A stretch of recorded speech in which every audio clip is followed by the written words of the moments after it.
आप सबको बताता चलूं,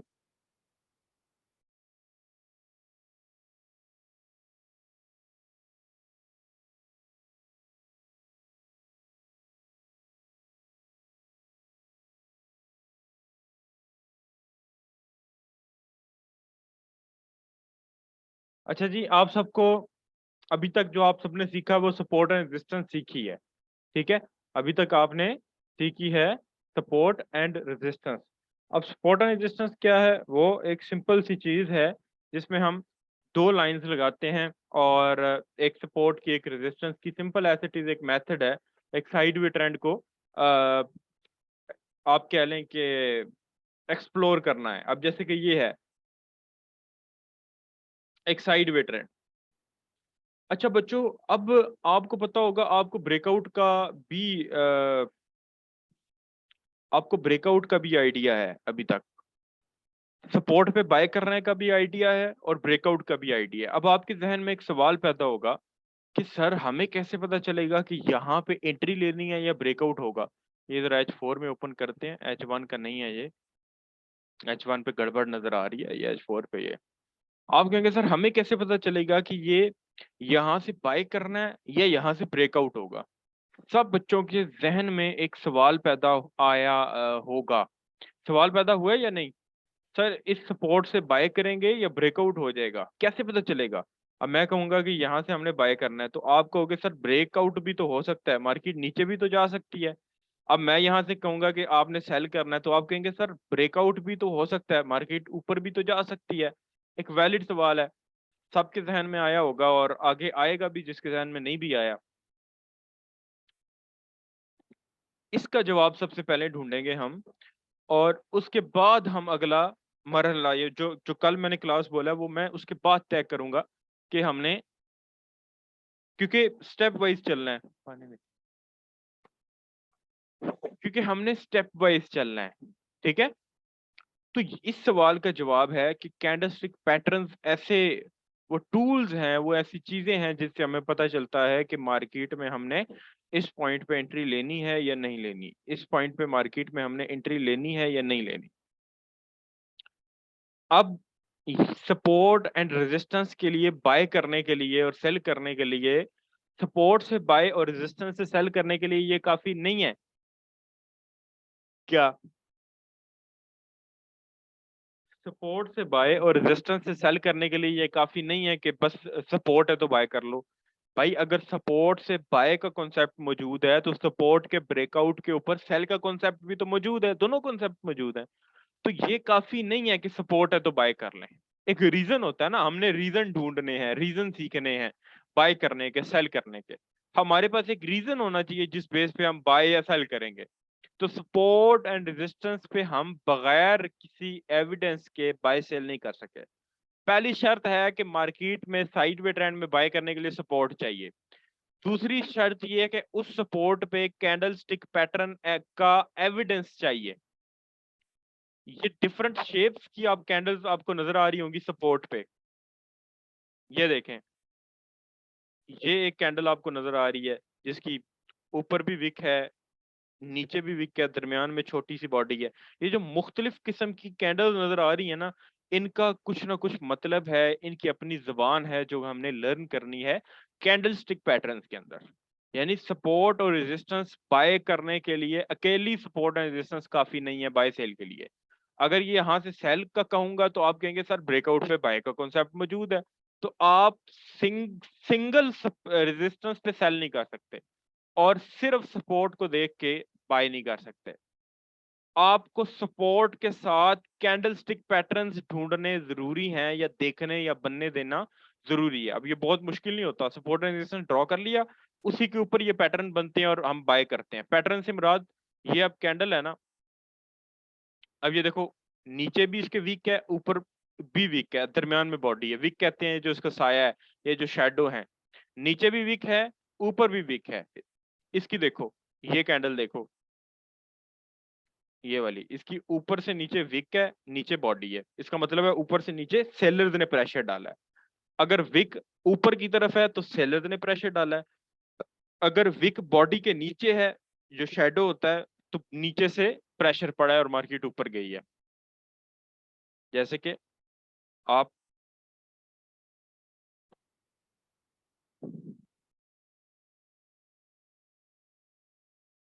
अब ये देखें, ये कैंडल चल रही है ना, ओपन है कैंडल, ये कैंडल ओपन कहां से होती है? जहां से बॉडी बाय की कैंडल की स्टार्ट हो। क्लोज कहां पे होगी? जहां पे बॉडी खत्म हो। तो ये जो विक्स हैं, ये जो ऊपर मोमबत्ती के धागे निकले हुए हैं, ये जो कैंडल के टेल्स हैं कैंडल की, ये क्यों बनती हैं? क्यों बनती हैं पता आप सबको? बॉडी बताती है ओपनिंग, और यहाँ पे कैंडल क्लोज हुई। तो ये जो विक है ये क्यों बनती है, पता है किसी को? देखो, ये बाई की कैंडल यहाँ से स्टार्ट हुई, यहाँ पे खत्म हुई, बात खत्म। लेकिन कुछ कैंडल्स पे विक है, ये क्यों बनती है?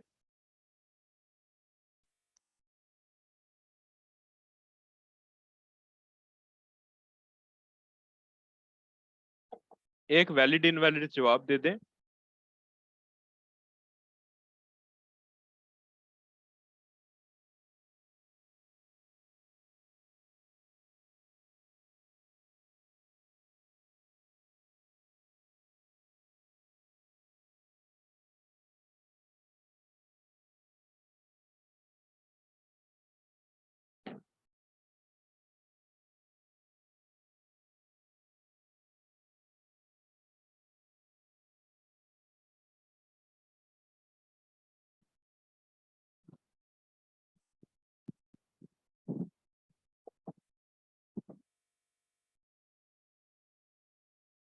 Fight between buyer and seller. अच्छा सुने,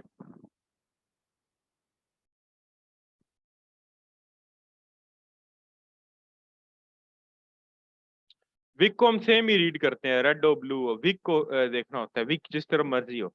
अब मैं आपको चीज समझाता हूँ, देखो कैंडल किस प्राइस पे ओपन हुई थी। अगर सेल की कैंडल है तो वो ऊपर से ओपन होती है और नीचे क्लोज होती है, कॉमन सेंस की बात है।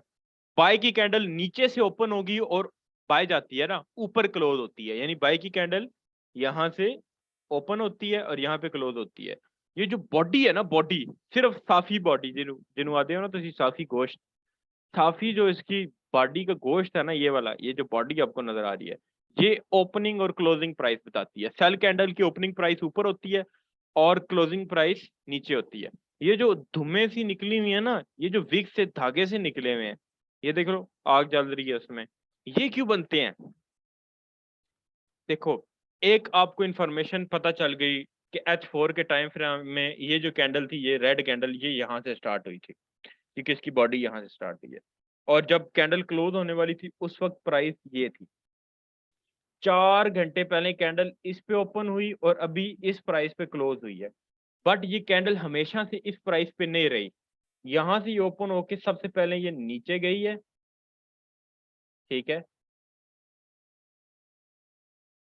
उसके बाद कैंडल, बल्कि एक मिनट है, सबसे पहले यहां से कैंडल ये ओपन हुई है और ये यहां से ऊपर चली गई है।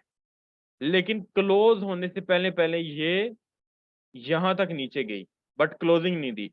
क्लोज होने से पहले पहले ये वापस आ गई। तो ये जो विक्स हैं ये बताती है कि मार्केट इतना हाई गई थी, इतना लो गई थी। ओपनिंग के वक्त ये प्राइस थी, क्लोजिंग के वक्त की ये प्राइस थी। मैं लिख भी देता हूं आपको। एक विक वाली कैंडल लेते हैं यहां से, ये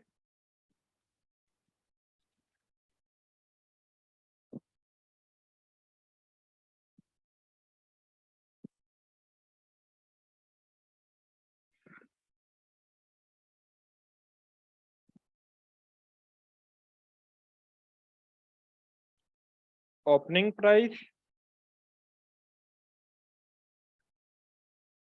क्लोजिंग प्राइस,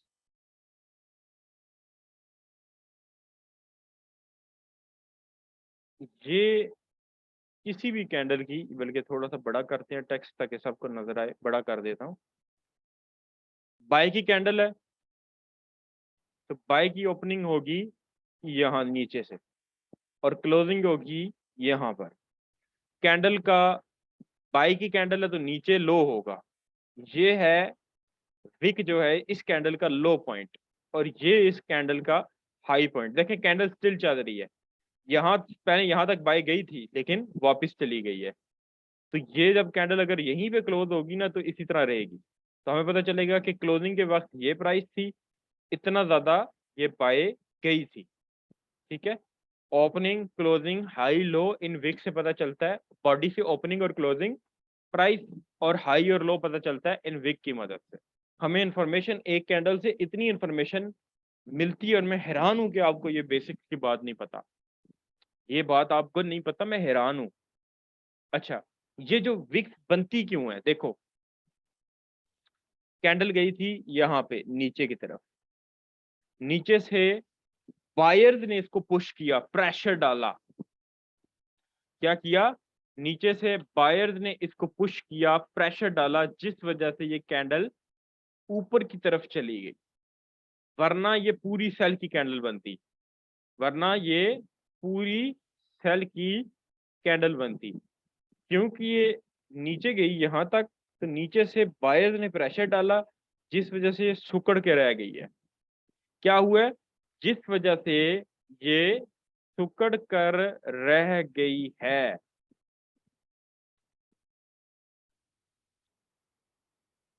पहले ये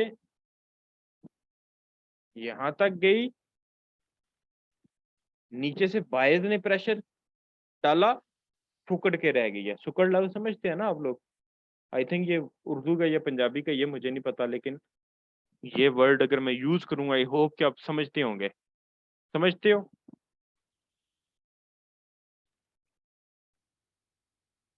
प्रेस कर रहा है कोई नीचे से। अब ये कैंडल, ये वाली कैंडल देखो, ये कैंडल यहां तक गई है,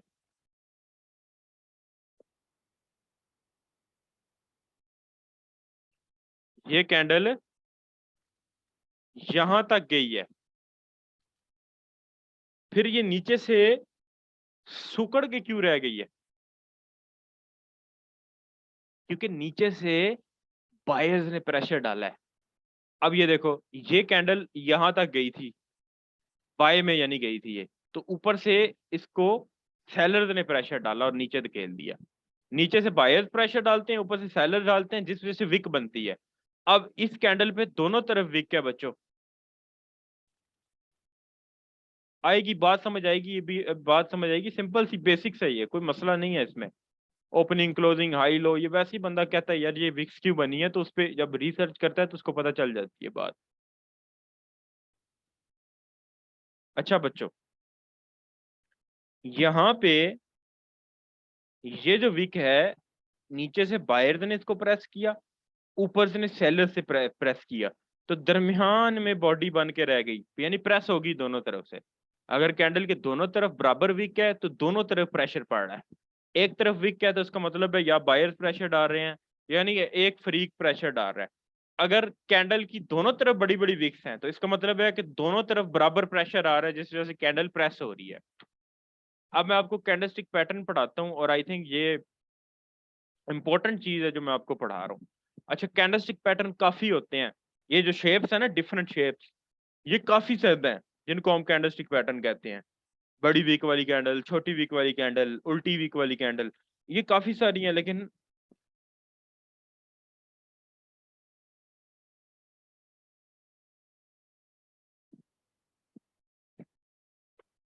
लेकिन हम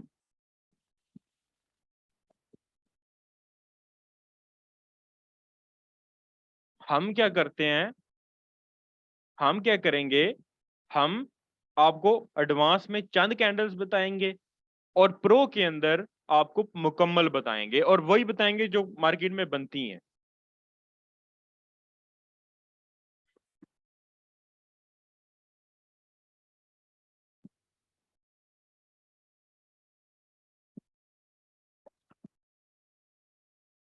अब मैं आपको एक समझाता हूँ, हैमर समझाता हूँ आपको। काफी सारे हैं, मैंने आपको बोला काफी सारी हैं।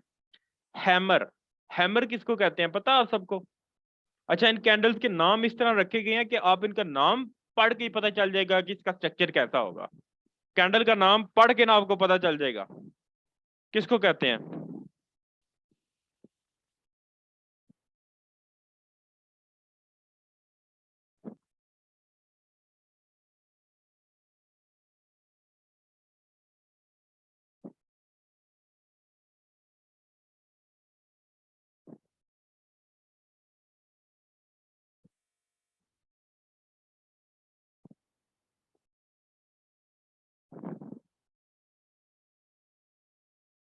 हथौड़ा।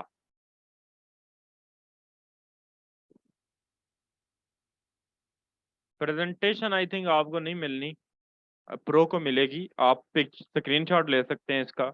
पूरी प्रेजेंटेशन आपको नहीं मिल सकती, कंफ्यूज हो जाएंगे बंदे, खुद अपने एक्सपेरिमेंट करना शुरू हो जाते हैं और कंफ्यूज हो जाते हैं। आप एक काम करें, आप जो है वो करें, स्क्रीनशॉट ले लें इसका।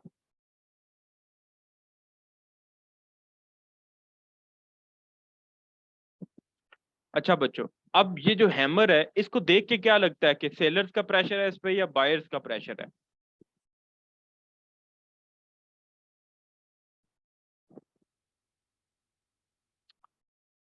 सेलर्स का प्रेशर है या बायर्स का प्रेशर है? देख के आपको क्या लगता है? ये कैंडल यहां तक नीचे गई थी, यानी सेल में गई थी। बायर्स का प्रेशर नजर आ रहा है या सेलर्स का है?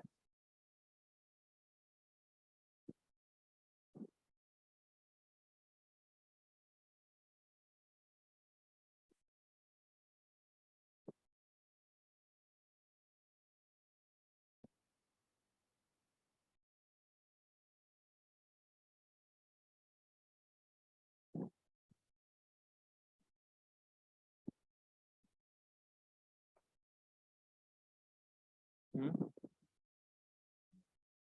क्या चीज? आवाज में बोल नहीं रहा। बायर का।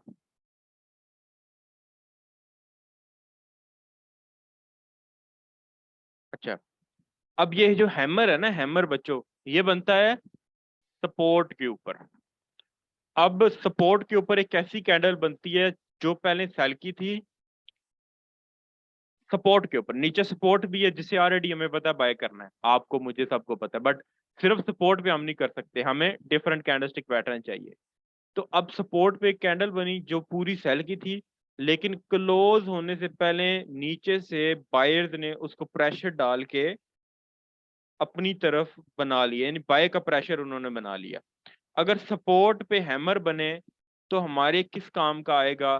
क्या हैमर बनने और क्लोज होने के बाद हम एंट्री ले सकेंगे या नहीं ले सकेंगे? आपको क्या लगता है?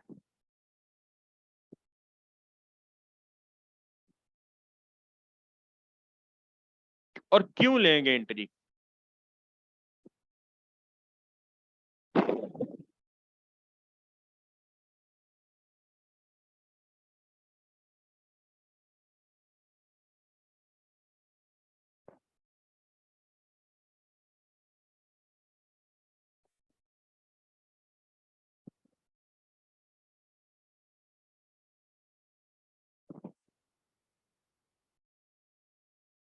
सेलर्स का प्रेशर है इस पे। भाई नीचे से ऊपर जब कैंडल जाती है तो बायर्स का प्रेशर होता है,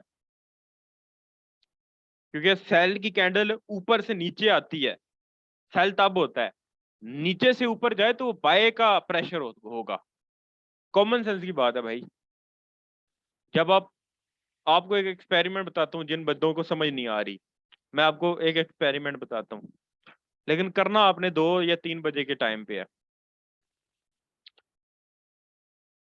एक पाइप लें, उसको मोटर के साथ अटैच करें और उस पाइप का पानी ऊपर की तरफ, जिनको समझ नहीं आ रही, ऊपर की तरफ फेंकें। तो आपको समझ आएगी कि जो नीचे से ऊपर चीज जाती है ना, वो ऊपर जाती है। ठीक है। और फिर पानी जब आपके ऊपर वापस गिरेगा तो आपको समझ आएगी कि एक जो सेल की कैंडल है वो ऊपर से नीचे गिरेगी, नीचे से ऊपर नहीं गिर जाती। ठीक है ना? तो प्रेशर अगर विक नीचे की तरफ बनी है तो बायर्स ने दम लगाया है, अगर विक ऊपर की तरफ है तो ऊपर सेलर्स ने प्रेशर डाला है। ऐसे करना है आप सबने, जिनको समझ नहीं आ रहा, सही बात है, समझ आ जाएगी आपको।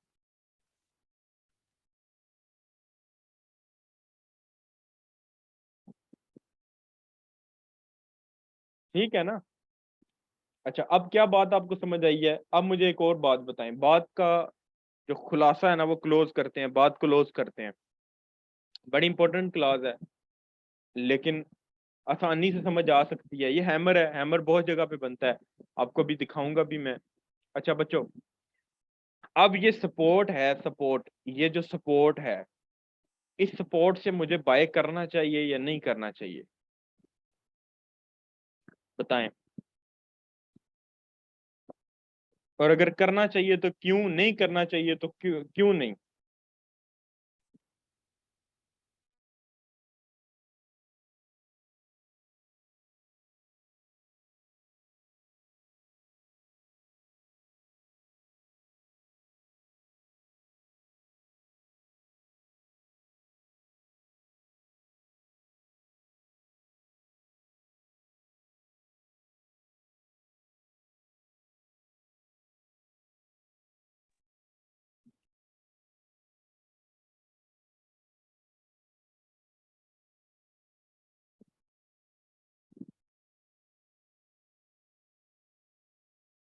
क्यों नहीं पता आपको? ये अजहर अब्बास जाफरी साहब, आपको क्यों नहीं पता? ये सपोर्ट है, आपको नहीं पता तो किसको पता है? वो बंदा बताएं जिसको पता होना चाहिए। आपको क्यों नहीं पता? आप कहाँ थे क्लास में अभी तक? आपने अभी तक एक क्लास भी नहीं शायद ली। कुछ तो जवाब गलत ही दे दें, जवाब तो दें, ये तो ना कहीं नहीं पता। मुझे जवाब चाहिए होता है, चाहे वो गलत ही क्यों ना हो। एफर्ट की है ना उस बंदे ने, जवाब लिखा है। क्या मैंने सिंपल सवाल पूछा है, मैंने कोई इन्फॉर्मेशन। क्या मुझे इस, अच्छा ये सिंपल बता दें, क्या मैं इस रेजिस्टेंस से सेल कर सकता हूँ? नहीं, वो दो स्विंग चले, दो इससे कर सकता हूँ।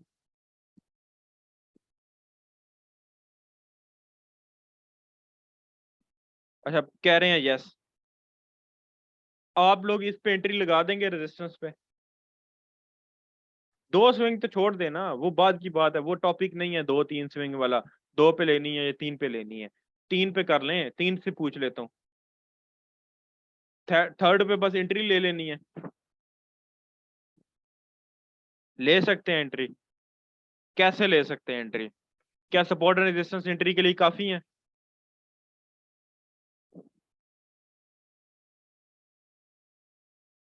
इस सपोर्ट से मैं बाय कर सकता हूँ, ये तीसरी है।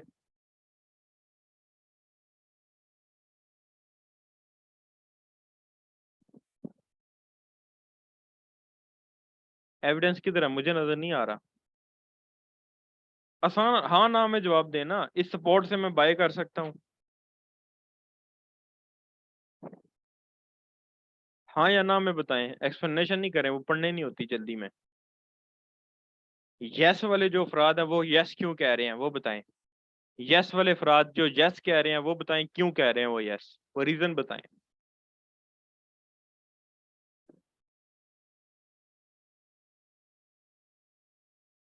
बायर प्रेशर तो भी हमने जिक्र ही नहीं किया है ना, बायर प्रेशर किधर है? मुझे तो नजर नहीं आया अभी।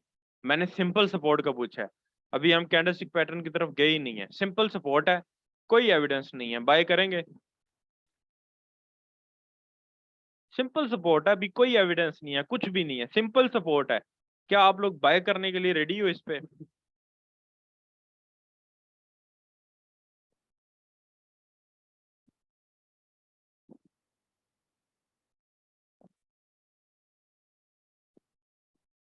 देखें, मेरी बात को सुनो। सपोर्ट एंड रेजिस्टेंस अकेली एंट्री लेने के लिए नाकाफी है। हमें एविडेंस चाहिए, यानी सबूत चाहिए। एक बाय करने का सबूत ये है कि हमारे पास सपोर्ट है, लेकिन एक सबूत काफी नहीं है, दूसरा चाहिए। दूसरा सबूत कौन सा होगा? दूसरा सबूत है हैमर। हैमर की होती है, नीचे विक होती है और ऊपर की तरफ छोटी सी बॉडी होती है। ये बॉडी रेड कलर में भी हो सकती है, सिर्फ रिजेक्शन आप लोगों ने देखनी है। ये बॉडी रेड कलर में भी हो सकती है और ब्लू कलर में भी हो सकती है। लेकिन अगर रिजेक्शन ऊपर से नीचे से ऊपर जा रही है तो ये बायर्स की रिजेक्शन है। कैंडल का ऊपर वाला जो हिस्सा है वो बेशक रेड है, लेकिन वो थोड़ा रेड है, रिजेक्शन ज्यादा बड़ी है। बायर्स बड़ी तादाद में आए हैं तो इतनी बड़ी रिजेक्शन बनी है। रेड कलर का हैमर हो तब भी वो वैलिड माना जाएगा, वो हैमर ही माना जाएगा और वो बाय का एविडेंस समझा जाएगा। और हैमर बनता है हमेशा सपोर्ट के ऊपर। हैमर के ऊपर बॉडी होती है छोटी सी, जैसे आपके ओरिजिनल हैमर की हथौड़े के ऊपर बॉडी होती है, और साथ उसका फिर हैंडल होता है। तो हैमर का अगर कलर रेड होगा फिर भी बायर्स की रिजेक्शन कितनी बनती है? यहां से यहां तक सिर्फ बायर्स की रिजेक्शन है, रेड रह गए हैं थोड़े।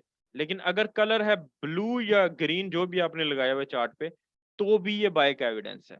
आपने कलर नहीं देखना, आपने शेप देखनी है, शेप हैमर जैसी होनी चाहिए।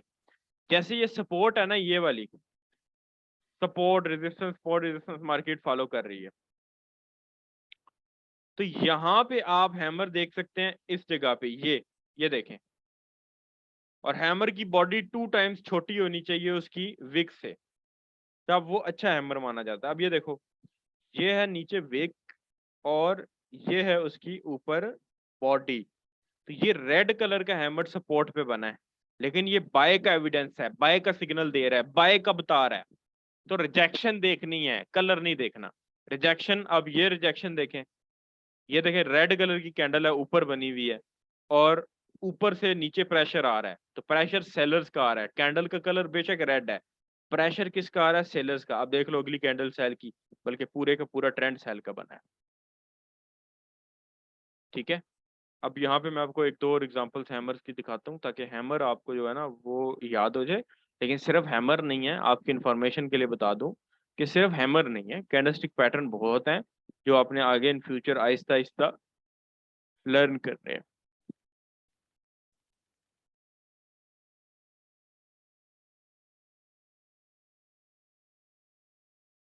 ये देखें, अब मैं सपोर्ट थोड़ी नीचे कर रहा हूँ खुद, पहले ऐसे लगी हुई थी, थोड़ी नीचे खुद किए ताकि नजर आए।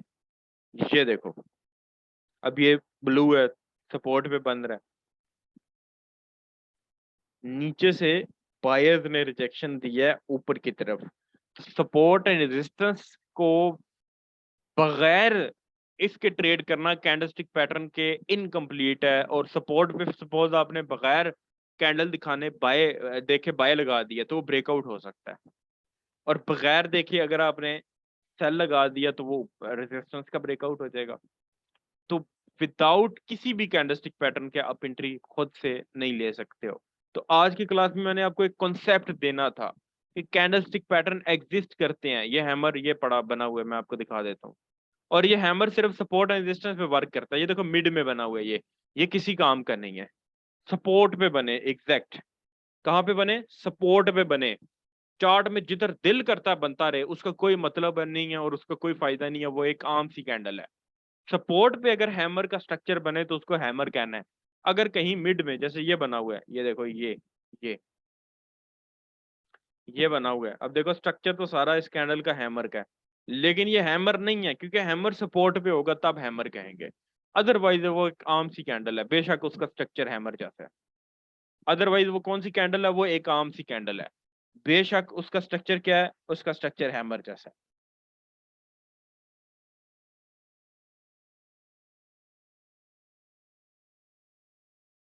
बात समझ रहे हैं ना?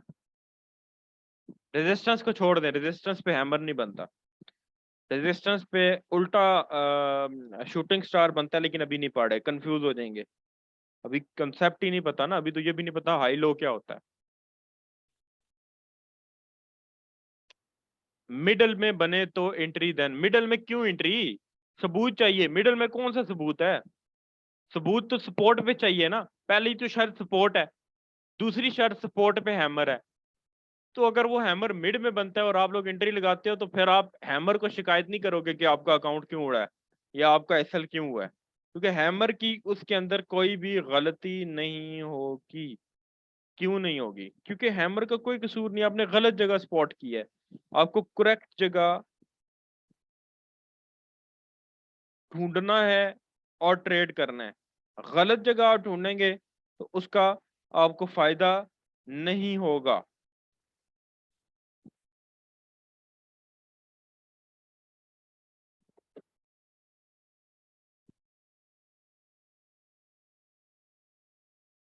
किस टाइम फ्रेम पर हैमर देखना अच्छा है?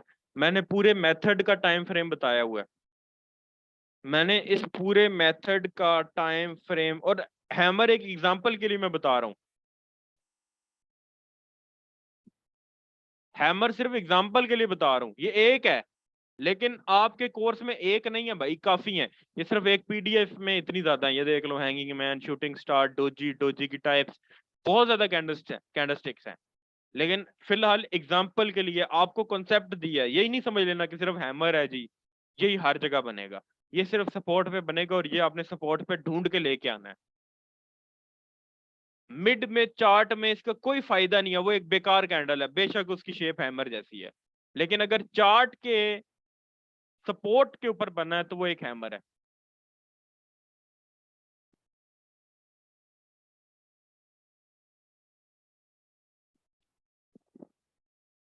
ठीक हो गया उसामा, इसका इस सवाल का जवाब फिलहाल मैं नहीं दे सकता, टॉपिक में नहीं है ना, तो मैं इंक्लूड नहीं कर सकता इसको।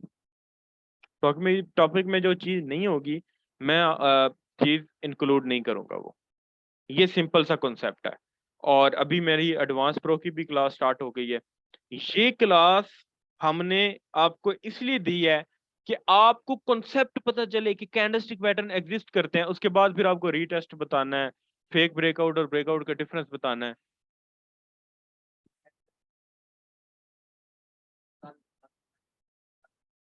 ठीक है। अच्छा जी, आपको इतला दे दें कि जिन बच्चों के हमारे पास ग्रुप में 10 से कम मैसेज शो हो रहे थे, हमने सारे रिमूव कर दिए उनको, सबको रिमूव कर दिया। जो रह गए हैं उनको भी हम कोशिश कर रहे हैं कि कल तक हम रिमूव कर दें। और जो रिमूव गलती से हो जाए तो वो अपनी असाइनमेंट फेसबुक की 5 बंदों वाली असाइनमेंट लेके आए, फेसबुक की और व्हाट्सएप की एक्टिविटी लेके आएगा तो ऐड होगा किसी भी बैच में, वरना हम उनको उसको इनएक्टिव मेंबर्स के तौर पे ब्लैकलिस्ट कर देते हैं नंबर, वो अगला बैच भी ऑफर नहीं करते हम उसको। ये मैं आपको बता दूं, क्योंकि हम समझते हैं कि उसने हमारा टाइम भी वेस्ट किया है और उन लोगों का भी टाइम वेस्ट किया जो हमारे साथ पढ़ रहे थे, जो बच्चे एक्टिव थे, तो उस बंदे को हम मौका नहीं देते। और 5-5 बंदों वाली असाइनमेंट जो दी थी वो आज अगेन मैं नंबर शेयर कर रहा हूँ लाइव ग्रुप्स में, तो उन ग्रुप्स में आप लोगों ने शेयर करना है और एक्टिविटी सबकी कल असाइनमेंट पूरी हो। ये ना हो कि कल रिमूविंग के टाइम पे वो बंदे भी ऐड हो जिन्होंने 2 बनाई हुई थी, तीसरी नहीं बनाई थी। तो अगर किसी को कोई रहती भी है तो कल अपलोड करे और अपनी असाइनमेंट कंप्लीट कर ले। ठीक है। अल्लाह हाफिज।